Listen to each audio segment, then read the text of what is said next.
even know where to start with this one. The Alto Knights, starring Robert De Niro, Cosmo Jarvis, Debra Messing, and Catherine Narducci. The film is about 1950s crime bosses, New York City crime bosses, Frank Costello and Vito Genovese. And this is, again, based off of a true story, and it's them both vying for power.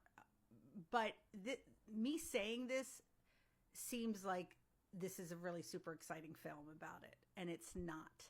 Now, I want to start with just talking about Robert De Niro playing dual roles in this.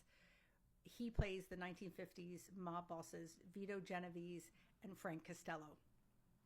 And it was unnecessary.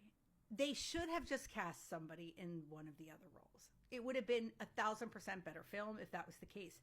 They weren't really trying to hide that it was Robert De Niro playing both roles. It's very obvious. I mean, Robert De Niro is so, like his walk, he can't hide that. That's who he is. His mannerisms, like he didn't try to change any of that. And the unfortunate thing is, and I'm not coming for De Niro because I am a massive fan, but I would say over the last 10 years, Robert De Niro to me has not put in much effort to evolving characters. And I mean, it's Robert De Niro being Robert De Niro in most films. He doesn't try to do much character development anymore. And I don't know. I mean, he's still getting the paychecks, right? So that was very off-putting. I mean, the whole time you're watching this, you're doing comparisons and you're like, oh, is that good enough? Like, and to me, it took me out of the film. So that's number one.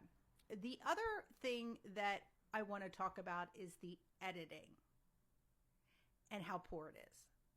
Now, the cinematography, I think, is there, meaning there were some great shots. There were some great camera work.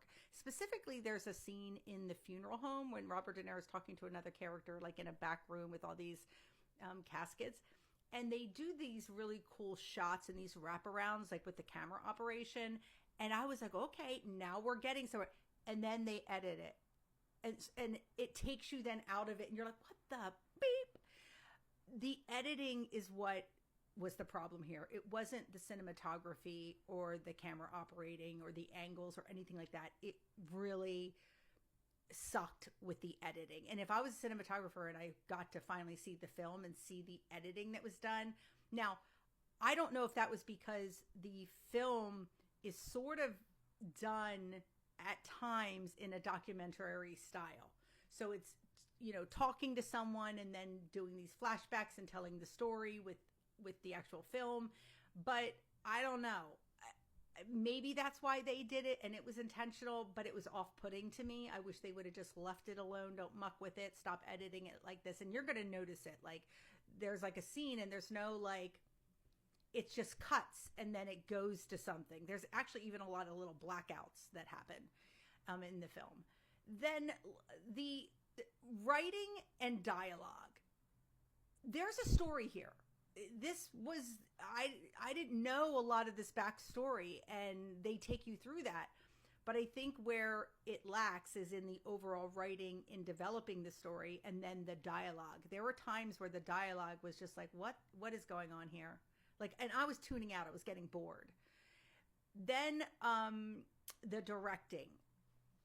I just didn't feel like there was much of that going on. Debra Messing, amazing. Her supporting role in this was just, she was great. But I will say that the standout star to me is Catherine Narducci, who plays Anna Genovese. She was so great. She actually pulled me into the storyline, and she was the only one really for me that did that. Cosmo Jarvis, Shogun fame. Oh my God, I did not even know it was him. I kept watching him on the screen as Vincent, and I kept saying, who is this? I know this guy. Who is this? And then I had to come home and Google it. I'm like, what? Because in Shogun, he's like this built guy.